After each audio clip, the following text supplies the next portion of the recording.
my topic is performance of masks and discussion of the inactivation of COVID-2 of the masks. Next slide. Two types of masks.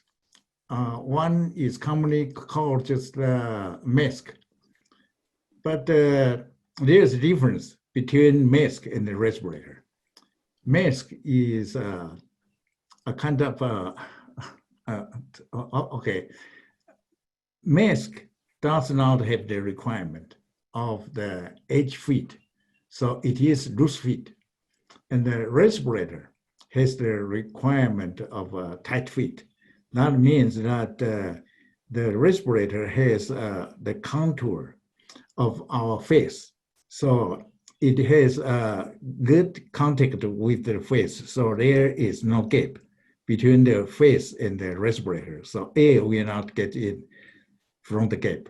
That is a respirator.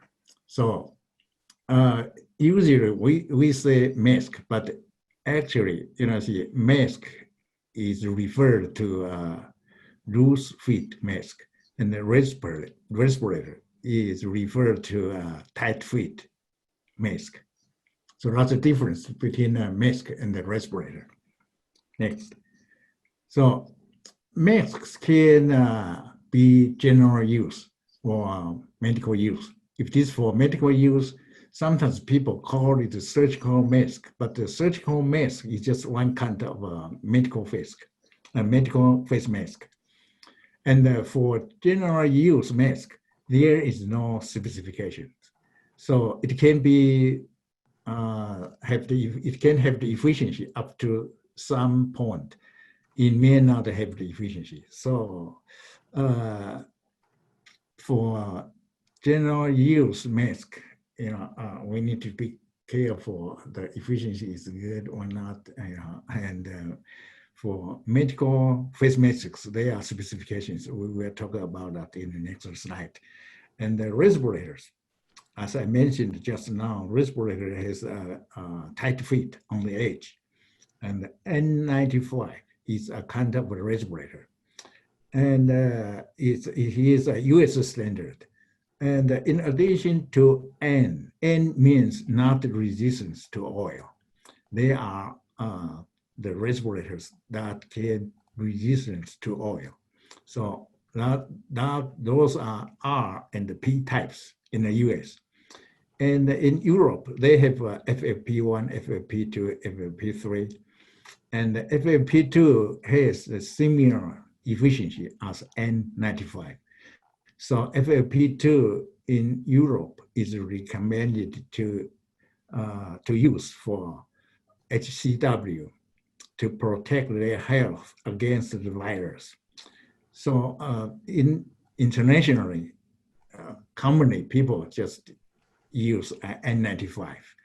And in China, they have KN95 that is similar to N95 in terms of specifications. And China has a KP95 that is similar to R or P types of the respirators in the US. Next, please. Next slide, please. Okay, for medical use mask, there are 3 labels. Level 1, level 2, and level 3. Depending on the applications. For example, if it is for outpatient use, then you use level 1. And for laser surgery, you use level 2 because laser surgery will generate micron particles. And for surgery operation, then you use level 3 because level 3 has a higher requirement of blood penetration. So different applications in the hospital, they use different levels of the medical face mask. But the medical face mask does not have a good fit on the edge. So a lot of air comes in from the side. So it is not recommended to use to protect the health of HCW. to take care of the patients with airborne disease like SARS or COVID-19 tuberculosis or something like that. So in that case, HCW need to use N95 because N95 has a higher efficiency and also it has a good tight fit at the edge. Next slide, please. Next. Okay. What is N95? As I said, N stands for not oil resistance because virus is not an oily particle. So N type of respirator is recommended to use. And R is oil resistance and P is oil proof. So for the environment that has oily droplets like painting of the car, something like that, the paint may have, may be the oily type. So it will generate oily particles. In that case, you cannot use N type of the respirators. You need to use R or P. And 95 means the efficiency of submicron particles need to be at least 95%. And more precisely, submicron, in this case, the particle size is 0.075 micron normal average, and the 0.2.6 micron mass average. And this is polydispersed particles, and the geometric standard deviation need to be less than 1.83, something like that. And the concentration for the testing need to be less than 200 milligram per cubic meter at a flow rate of 85 liters per minute. That is to simulate the flow rate of a human body's breathing. But actually, human body's breathing volume is something like from 5 to 15 liters per minute. But for testing, the flow rate is much higher than the normal breathing volume because they have the consideration that people may wear this respirator to do exercise or something. In that case, the breathing volume is higher. So they use 85 liters per minute to do the testing. Next. Okay, the material for N95 is microfiber membrane fabric. Okay, microfiber, in this case, the fiber diameter is about 2 micron. So this is a sketch of the process to make the microfibers. We start with polymer. Then we melt the polymer in extruder.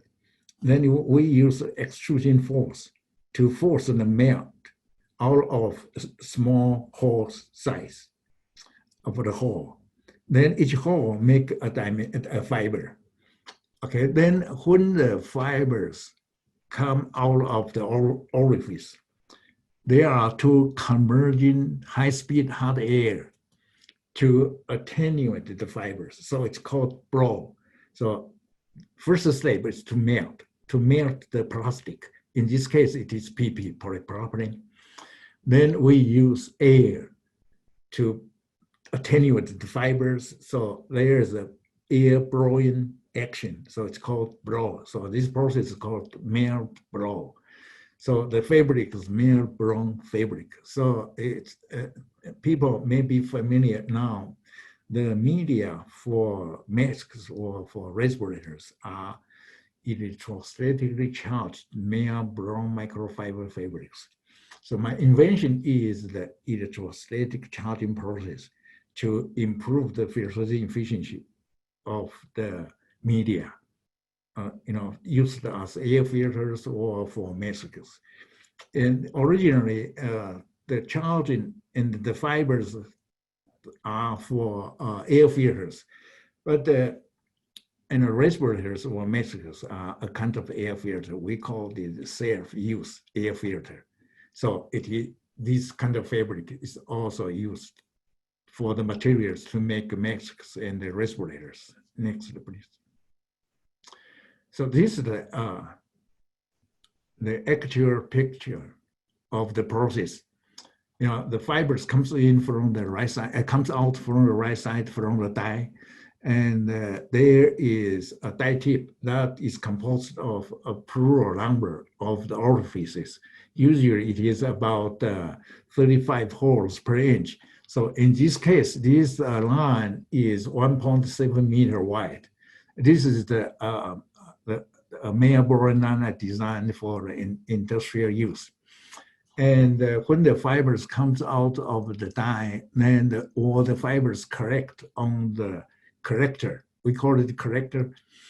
Then the fibers form a fabric by entangling. So there is no extra bonding needed to put all the fibers together to form the fabric. So they are self-bonded. So because of microfibers and the fiber entanglement. Next slide. And this is another type of the mail-boring process. This one is a vertical type. The die is on the top and the corrector on the bottom. So, but the process is the same. Just the arrangement of the brewing system is different. So the fabric is the same. There are advantages and disadvantages around these two systems, but we don't need to talk about it, not much detail. So I'm just showing you the process to make the microfiber fabrics. Next, please. Then, after we make the fabric, we pass the fabric through a charger. So this is my invention. This charger has two techniques. Let me just point out one technique. We call it, on the top, you will see take one. Okay, that is a wire or an array of pins or a knife. You need to use a sharp surface or sharp point to generate coronal discharges using highly intensified electric field. So in this case, we apply high voltage to a wire or an array of the pins or a sharp knife edge. Then the circle on the bottom is a counter electrode.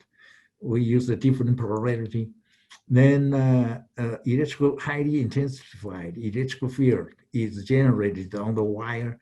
So the electrical field ionizes the air. So the air becomes charges.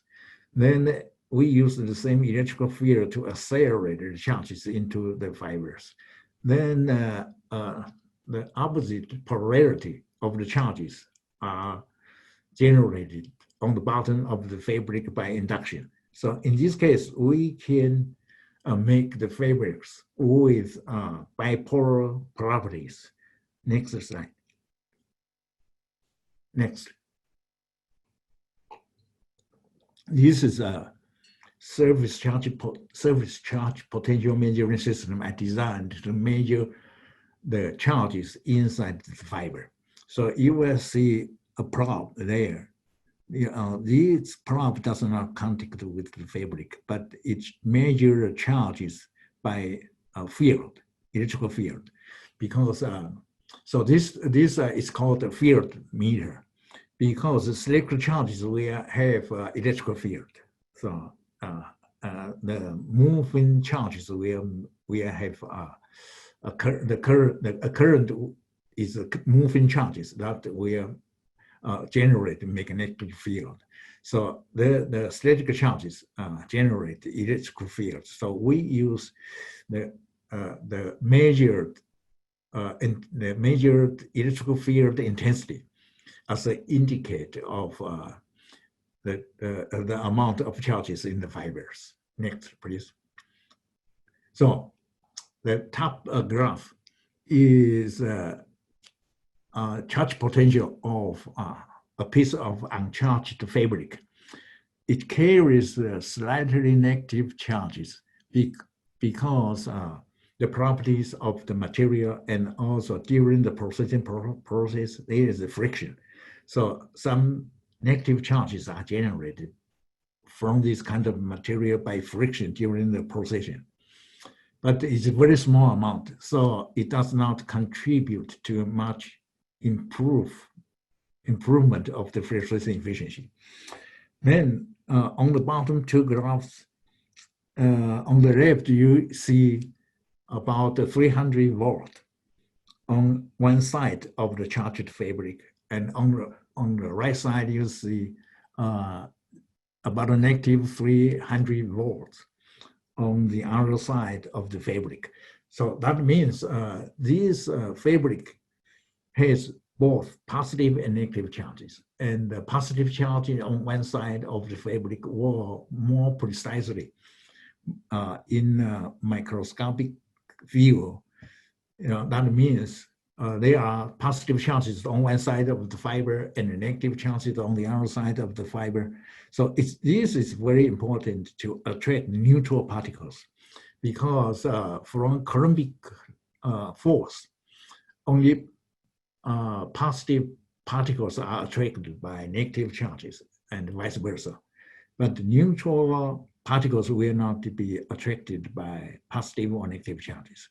So neutral particles like bacteria or virus are attracted by this kind of a charged media by polarization or by induction or by imaging force. That means the particles are polarized by the bipolar properties of the material first. Then the partially positive is attracted by the negative charges and vice versa.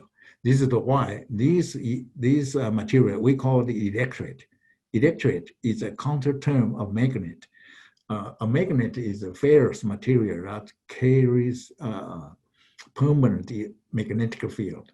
But electrode is a dielectrical material that carries permanent electric field. Okay, so this kind of material is called electrode. So this kind of electrode has a good filtration efficiency for charged particle or neutral particles. Next slide. Next slide. Okay.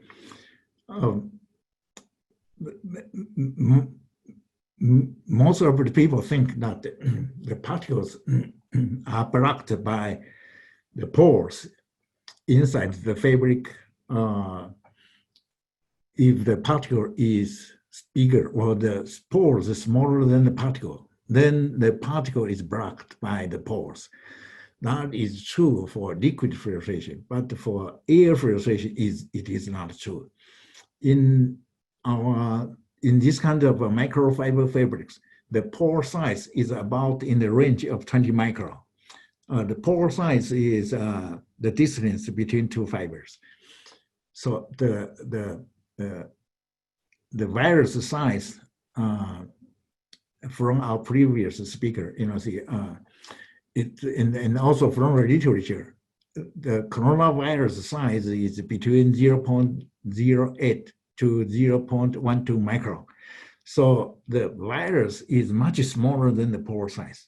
So many people say that the N95 or masks cannot work to block the virus because the pore size is much bigger than the virus. This is not true. It is true, the pore size is much bigger than the virus.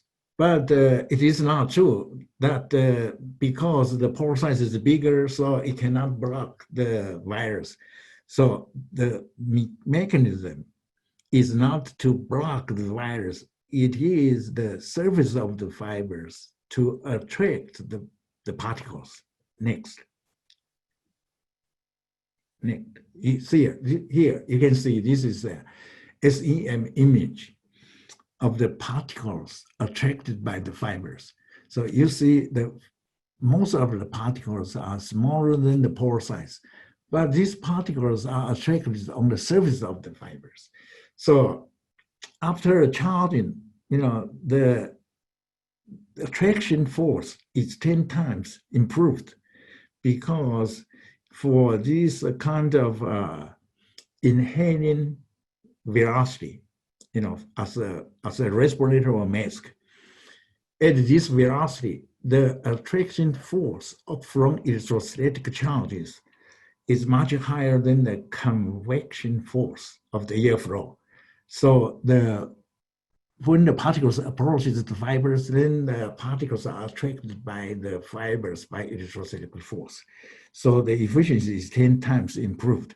That means if you don't use electrostatically charged media, then you need to use 10 price or 10 times of the mass or the weight of the material in order to get the efficiency of 1 pri of the charged media. So this kind of media is commonly used for mask and N95 respirators. Next. Here you can see this is the blue one is uncharged. Then the orange one is after the charge, not what I said 10 times improved. Then this chart also indicates that the charge decay by heat treatment. This heat treatment is 70 degrees Celsius for 24 hours. Then the decrease of the efficiency, for example, for N95 level, usually we make the efficiency up to 99%. So after this treatment, it dropped to 98.5%. So the decay is very insignificant. This way is to estimate the share of lifetime. So 70 degrees C for 24 hours. The decay is an indicator of the share of lifetime for 5 years. So the respirator, usually the warranty time of storage time is 5 years. And some of my customers, they guarantee the share of time for 9 years or longer than that. So if the respirator is authentically made, then the share of lifetime can be very long, even longer than 10 years. So this can be a good stockpile, for emergency use. Hey, Professor Tsai. Yes. And I forgot how many slides do you still have? How many more minutes do I have? It's already past the time, but we can give you a little bit more time. Can you make about 3 more minutes? Next. Okay, thanks. Okay, next.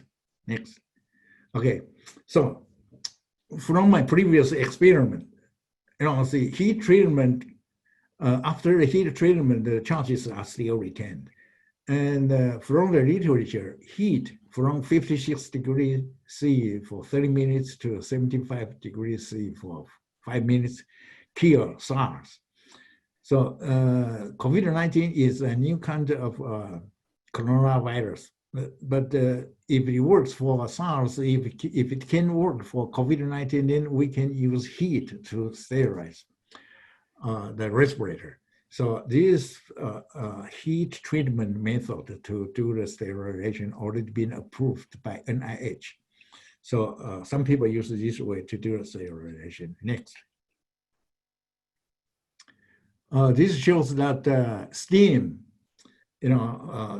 does not have a much charge degradation, but steam or boiling water will alter the shape of the respirator. Next. See, like this one.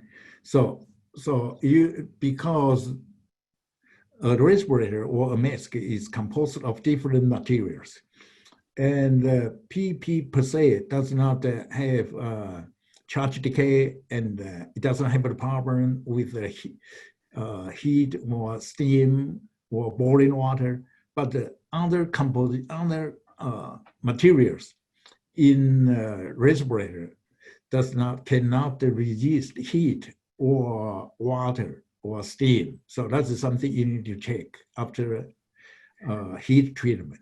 Next.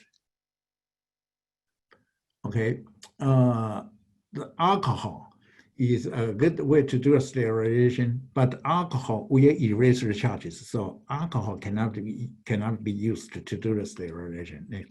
Next. So this is H2O2. HO2 vaporous hydrogen peroxide already been used to do the sterilization, and it does not have the charge decay. Next. Ozone is a common way to do a sterilization, but for the respirators, if the elastic strip is made of natural rubber, next. Then on the right side, you will see there are cracks after the ozone treatment. So if the respirator, the elastic strip for the respirator is a natural rubber, then you cannot use ozone to do the sterilization. Next. Okay. There is a report from New England Journal of Medicine, survivability of the virus on different surfaces of the material. Then the longest time is the fourth one, plastic surface, that is 3 days. So the respirators or masks are made of plastics. So after you use, if you put it there for 3 days, then the germs die naturally. So my recommendation was to reuse the masks after 4 days of lingering around in the environment. But after that, N95 decon conservatory recommend to rotate the mask after 7 days after use.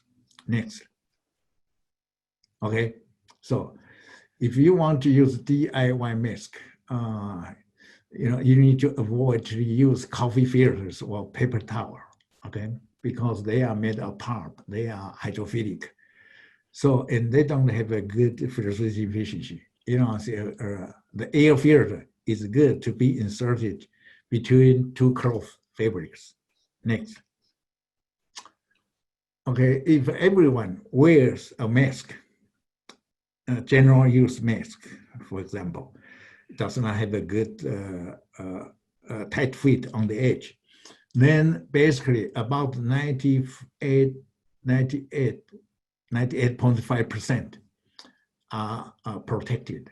So because the function of a mask is basically to contain the virus of an infected person from exposing to the outside. So it is important to wear a mask because but everyone needs to wear the mask. If only a health person wear a mask, an infected person does not wear the mask, then the health person only 30 to 40% protected. Okay.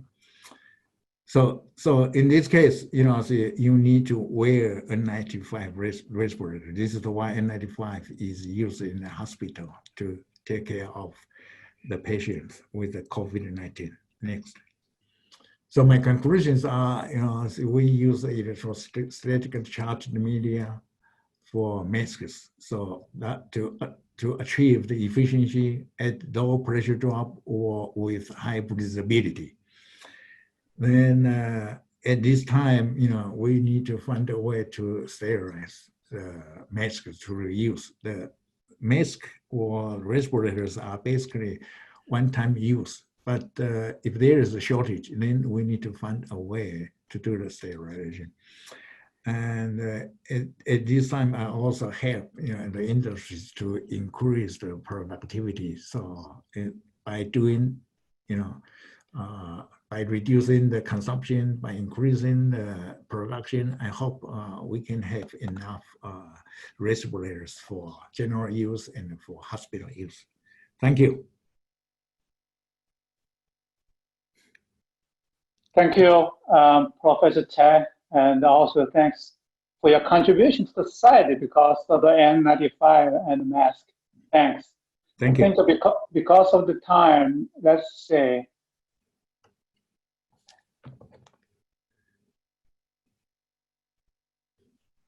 according to see here.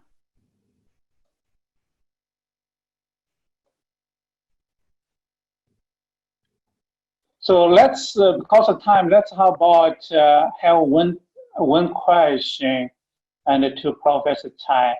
The Okay. question is, carbon fiber are electrodes without a charging process, as I discovered recently. This may be useful. So, Professor Tsai, do you have comments on that?